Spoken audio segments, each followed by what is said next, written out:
Okay, let's see this question. A road closing the circuit shown in figure moves along a U-shaped wire at a constant speed v. ऐसा एक U shape का wire है और इस पर एक ऐसी रोड है जो आगे की तरफ v रफ्तार से चलाई जा रही है। Under the action of force F, इस F फोर्स को लगा के चलाई जा रही है। The circuit is in uniform magnetic field into the plane. मान लेते हैं मैग्नेटिक फील्ड कुछ तो B है जो अंदर की तरफ है। कैलकुलेट F, ये F कितना होगा अगर rate of heat generation in circuit. Rate of heat generation मतलब कि यहाँ पर पावर की वैल्यू दी हुई है कितनी, Q। तो हमें पूछा गया है कि F की वैल्यू क्या होनी चाहिए। फालतू टाइम पास यहाँ पर कुछ मिसप्रिंट है। चलिए, अगर हम इसके लिए बातचीत करें तो यहाँ पर जो कंसेप्ट हम लोग यूज करेंगे, that concept will be nothing but motional EMF. किसका कंसेप्ट यूज करेंगे?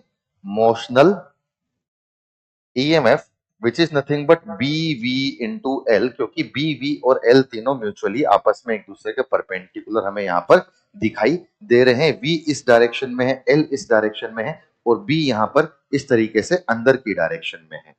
चलिए, अगर हम यहाँ पर बातचीत करें तो यहाँ पर देखा जाए तो इसके अंदर जो ईएमएफ जनरेट होगा वो ईएमएफ जनरेट हो जाएगा कितना, बी वी इंटू एल। तो इसकी वजह से इसमें जो करंट प्रोड्यूस होगी वो हो जाएगी B V L upon R. इस वजह से इसके अंदर जो पावर मतलब कि जिस रेट से एनर्जी या हीट डिसिपेट होगी, जिसको हम क्यू बोल रहे हैं, वो हो जाएगी कितनी, आई स्क्वायर इंटू आर। तो हम यहाँ पर इसका स्क्वायर करेंगे तो B square V square L square by R square into R. एक आर से एक आर यहाँ पर कैंसिल आउट हो जाएगा, तो it will be nothing but B square V square L square by R. Now this is the Q, जिसको हमें बोला गया है कि ये रेट ऑफ हीट डिसिपेट है। अच्छा, अब बातचीत करें कि ये जो मोशनल ईएमएफ जनरेट हुआ ये किस डायरेक्शन में जनरेट हुआ है, तो हम बोलेंगे v cross b। v cross b मतलब कि ये motional EMF v cross b मतलब ऊपर वाला टर्मिनल पॉजिटिव रहा होगा और नीचे वाला टर्मिनल यहाँ पर नेगेटिव रहा होगा। मतलब कि करंट की डायरेक्शन कुछ ऐसी रही होगी। करंट की डायरेक्शन अगर ऐसी रही होगी तो इस करंट के फ्लो होने की वजह से इस मैग्नेटिक फील्ड में इस रोड के ऊपर एक फोर्स लगेगा which is nothing but I L cross B.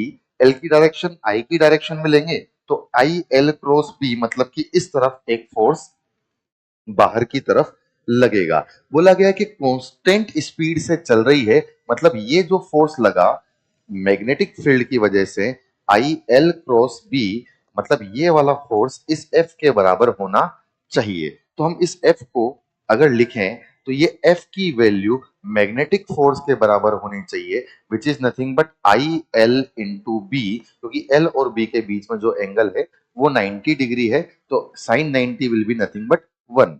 तो यहाँ पर हम लोग आई की वैल्यू लिख देते हैं B V L upon R into L into B. तो यहाँ पर फोर्स की वैल्यू आ जाएगी B square L square V upon are.